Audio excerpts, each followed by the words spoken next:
If you want to protect personal data, you definitely need to understand what personal data are. And this is not always obvious, even to lawyers. That is why under GDPR, personal data means any information relating to natural person you can identify. So personal data can be virtually anything that can be said, shown, listened to, or examined about you or any other natural person.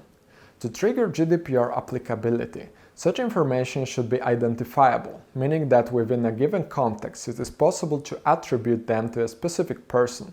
For instance, if you say a name Joe Bloggs, you do not know who exactly are we talking about.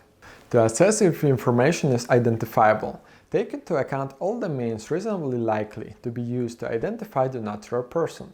Consider costs and amount of time for such identification, as well as available technology. For instance, unless there was an accident, it is not reasonably likely that you identify drivers around you by their license plates. Once you are able to identify a specific person, all data that relates to him or her should be treated as personal data. Data protection law does not apply to a purely personal or household activity, but this part of life is protected by other privacy law norms. In all other cases, always double-check or even ask expert before concluding that GDPR or other data protection laws are not applicable.